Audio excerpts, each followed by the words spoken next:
আসসালামু আলাইকুম সবাইকে, আশা করি সবাই ভালো রয়েছো। আজকের ভিডিওতে আমরা রাজশাহী বোর্ড 2024 সালের চেঞ্জিং সেন্টেন্সগুলো নিয়ে কথা বলবো এবং এই ভিডিওতে আমি এই বিষয়গুলোকে তোমাদের কাছে এমনভাবে তুলে ধরবো যাতে তোমরা সবকিছু খুব সহজে বুঝতে পারো।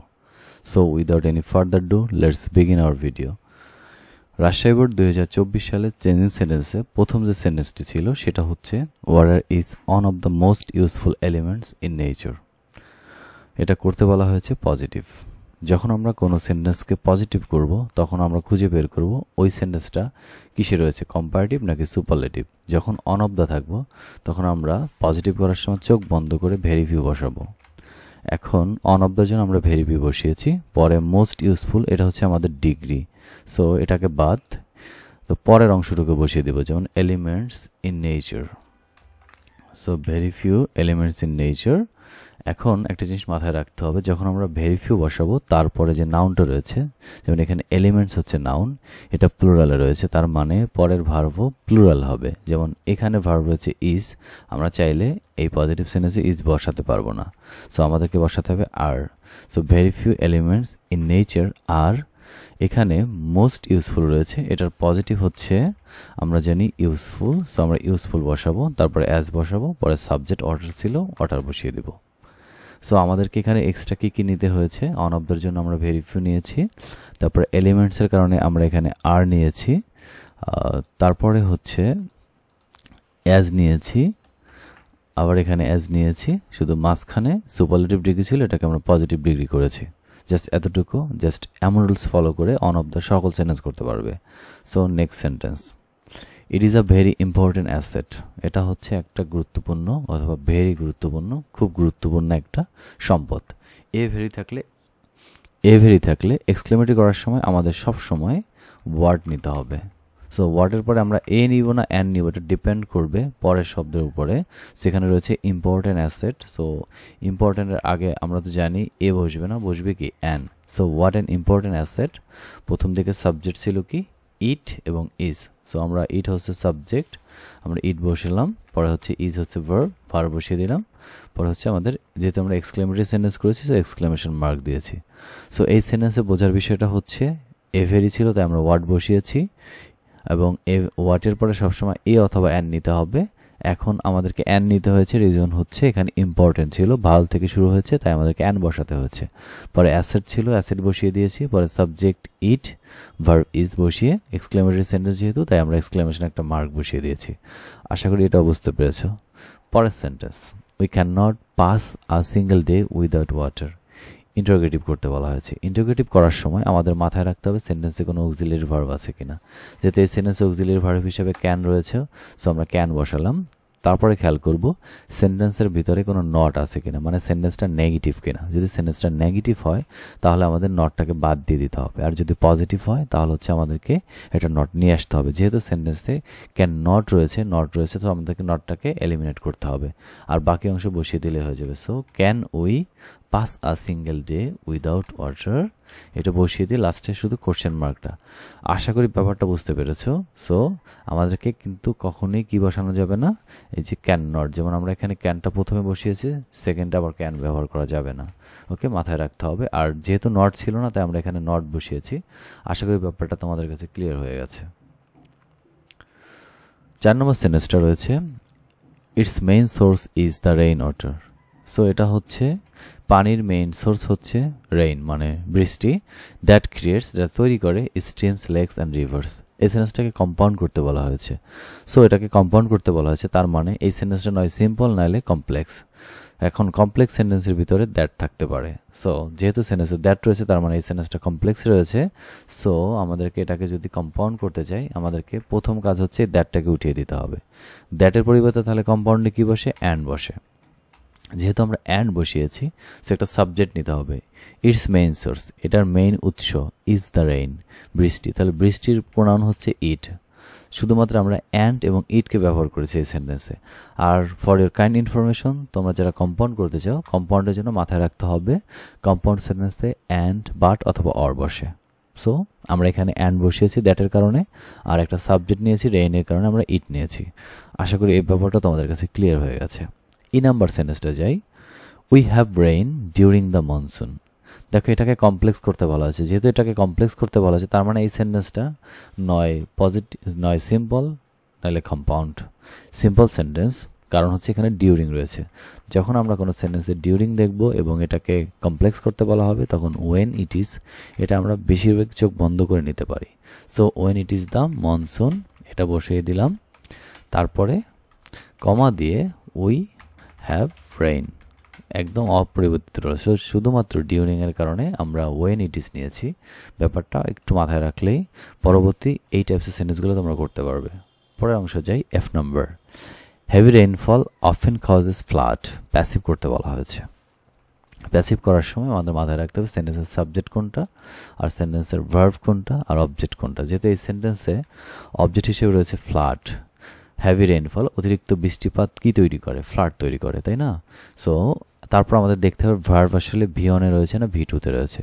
যদি কোনো সেন্টেন্সে প্যাসিভ করার সময় আমরা দেখি ভার্ব ভি ওয়ানে রয়েছে, তখন আমাদেরকে প্যাসিভ করার সময় এম ইজ বা আর নিতে হবে, তারপরে একটা ভি3 নিতে হবে। এটাই জাস্ট প্যাসিভ করার নিয়ম। সো আমরা ফ্লাড নিলাম, তারপরে ফ্লাডের পরে রুলস অনুসারে আমরা কি নিতে পারি, ইজ নিতে পারি, তাই না? সো ফ্লাড ইজ, তারপর হচ্ছে যেহেতু সেন্টেন্সটা অফেন রয়েছে একটা অ্যাডভার্ব, এটা মাঝখানে বসিয়ে দেবো। ফ্লাড ইজ অফেন, তারপর আমাদের ভি3 নিতে হবে, অ্যামেজের পরে ভি3 নিতে হবে। সো ভি3 কজেসের ভি3 হচ্ছে cost. So cost, flood is often cost. এখন প্যাসিভ যেহেতু তো বাই নিব, তারপরে কি হেভি রেইনফল হচ্ছে সাবজেক্ট, হেভি রেইনফল বসিয়ে দিব। ঠিক পরের সেন্টেন্সটা দেখো, পড়তে বলা হচ্ছে অ্যাক্টিভ। সো দেখো আমরা যখন এটা প্যাসিভ করেছি তখন আমরা অবজেক্টটাকে প্রথমে নিয়েছি, সাবজেক্টটাকে শেষে নিয়েছি। তার মানে অ্যাক্টিভ করার সময় আমাদেরকে, তার মানে অ্যাক্টিভের সময় সেন্টেন্সের সাবজেক্ট প্রথমে থাকে, তাহলে তার মানে প্যাসিভ করার সময় আমরা অবজেক্টটাকে প্রথমে নিয়ে আসি। অ্যাক্টিভ করার ক্ষেত্রে আমাদেরকে তাহলে সাবজেক্টটাকে প্রথমে আনতে হবে। ক্রপস আর ড্যামেজড, ক্রপস নষ্ট হয়ে যায় অথবা ধ্বংস হয়ে যায়, তাহলে ক্রপস কে ধ্বংস করে অথবা কে নষ্ট করে এটাকে কিন্তু আমাদের সামনে আনতে হবে। এখানে কিন্তু দেওয়া নেই কার দ্বারা ক্রপসটা ড্যামেজড হয়, এখানে কিন্তু লেখা ছিল যে flood is often caused by heavy rainfall, মানে এখানে সাবজেক্টটাকে দেয়া ছিল আগের সেন্টেন্সে, কিন্তু পরের সেন্টেন্সে কিন্তু এরকম কিছুই দেয়া নেই। সো আমাদেরকে সাবজেক্ট তৈরি করতে হবে। কার কারণে হচ্ছে অনেক বেশি বৃষ্টিপাত হয়, হেভি রেইনফল। তাহলে আমরা চাইলে এখানে হেভি রেইনফলকে সাবজেক্ট হিসেবে নিতে পারি, হেভি রেইনফল। এখন এম ইজ আর প্লাস ভি3 রয়েছে, যেহেতু এটা passive sentence, am is are plus ভি3 রয়েছে, তার মানে অ্যাক্টিভের সময় ভার্ব প্রেজেন্টে বসবে, তাই না? আমরা কিন্তু এখানে দেখেছিলাম যেমন কজেস এখানে প্রেজেন্টে ছিল, তাই আমরা কি করেছিলাম, তাই আমরা কিন্তু সরাসরি এখানে অ্যামিজের প্লাস ভি3 বসিয়েছিলাম, যেমন এখানে ইজ নিয়েছি রুলস অনুসারে, আর এখানে হচ্ছে কজের ভি3 কস্ট নিয়েছি। কিসের কারণে? কারণ হচ্ছে আগের সেন্টেন্সের ভার্ব ছিল প্রেজেন্টে। সো এটাকে যেহেতু অ্যাক্টিভ করতে বলা হয়েছে ঠিক সেম কাজই করতে হবে। আর ড্যামেজ রয়েছে, তার মানে আমাদেরকে অ্যামিজের প্লাস ভি3তে রয়েছে, আমাদের ভার্ব প্রেজেন্টে নিতে হবে অ্যাক্টিভের সময়। সো ড্যামেজ রয়েছে, ড্যামেজ বসালাম। হেভি রেইনফল যেহেতু সিঙ্গুলার, সো ড্যামেজেস ক্রপস, অবজেক্টটাকে শেষে বসিয়ে দিলাম। আমরা এটাকে অ্যাক্টিভ করেছি, আশা করি বুঝতে পেরেছ। না বুঝতে পারলে অফকোর্স কমেন্ট করো, then I will respond. Our winter is dry and rainless, negative করতে বলা হয়েছে। সেন্টেন্সের ভিতরে অ্যান্ড রয়েছে, যখন কোনো সেন্টেন্সের ভিতরে দেখবে অ্যান্ড রয়েছে তখন মাথায় রাখবা নেগেটিভ করার সময় যে আমাদেরকে নট অনলি বাট অলসো ব্যবহার করতে হবে। যেমন মাঝে মাঝে বোথ এবং অ্যান্ড দেয়া থাকে, আর সেন্টেন্সটাকে একটু হার্ড করার জন্য এই বোথটা বসায় না, কারণ এখানে ইজের পরে চাইলে কিন্তু এক্সামিনার বোথ বসাতে পারতো, যেমন our winter is both dry and rainless, কিন্তু এটা না বসিয়ে তারা বোথটাকে কেটে দিয়েছে। আমরা জানতাম যে বোথ এবং অ্যান্ড থাকলে কোনো অ্যাফার্মেটিভ সেন্টেন্সে যদি বোথ এবং বোথের পরে যদি অ্যান্ড থাকে তাহলে আমাদের এটাকে নেগেটিভ করার সময় সিম্পলি আমরা হচ্ছে নট অনলি এবং তারপর হচ্ছে বাট অলসো বসাতে হয়, বাট অলসো, ঠিক আছে? যেহেতু এখানে বোথ নেই তার মানে আমাদের আগের শব্দের আগে, যেমন ড্রাই অ্যান্ড রেইনলেসের ক্ষেত্রে আমাদের মাথায় রাখতে হবে, তাহলে ড্রাইয়ের আগে হচ্ছে আমরা নট অনলি বসাবো, নট অনলি, আর অ্যান্ডের জায়গায় বসাতে হবে কি বাট অলসো, ঠিক আছে? But also, but also. আশা করি ব্যাপারটা তোমাদের কাছে ক্লিয়ার হয়ে গেছে। So our winter is not only dry but also rainless. Dry মানে শুকনো, তাই না? আমাদের উইন্টার ড্রাই নয়, বাট অলসো কি রেইনলেস, এবং বৃষ্টিহীনও থাকে। Thus rainless winter brings good harvest assertive করতে বলা হয়েছে। আমরা একটা ইন্টারোগেটিভ সেন্টেন্স করেছিলাম, সেটা হচ্ছে এখানে যেমন এই যে we can not pass a single day without water. Interrogative করার সময় আমরা অক্সিলিয়ারি ভার্ব প্রথমে নিয়েছিলাম, নট ছিল না, তাই নটটাকে বাদ দিয়ে দিয়েছিলাম। এখন আমরা যে সেন্টেন্সটা করছি ঠিক সেই সেন্টেন্সটার দিকে একটু খেয়াল করো। সেন্টেন্সের ডাস মানে এটা অক্সিলিয়ারি ভার্ব নেওয়া হয়েছে, পরে দেখো এখানে এই সেন্টেন্সে আর কিন্তু কোনো নট নেই। ক্লিয়ার? তাহলে মাথায় রাখতে হবে, যেহেতু আমরা ইন্টারোগেটিভ করার সময় নট না থাকলে নট নেই, আবার নট থাকলে নট নেই না। যেমন ওই সেন্টেন্সটায় কিন্তু নট ছিল তাই আমরা নট ব্যবহার করিনি, আর এই সেন্টেন্সটায় নট নেই তাই আমাদেরকে নট ব্যবহার করতে হবে। অ্যাসার্টিভের রুলস হচ্ছে কি, প্রথমে সাবজেক্ট বসে, তাই না? তাহলে আমাদেরকে রেইনলেস উইন্টার হচ্ছে এই সেন্টেন্সের সাবজেক্ট, এটাকে বসালাম। ডাস অক্সিলিয়ারি ভার্ব, ডাস বসিয়ে রাখলাম। নট ছিল না তাই আমরা নট বসালাম। তারপরে ব্রিং হচ্ছে ভার্ব, ব্রিং বসালাম। গুড হারভেস্ট এটা বসিয়ে দিলাম। গুড হারভেস্ট মানে ভালো ফসল। অ্যাসার্টিভ মানেই হচ্ছে সাবজেক্ট আগে পরে ভার্ব।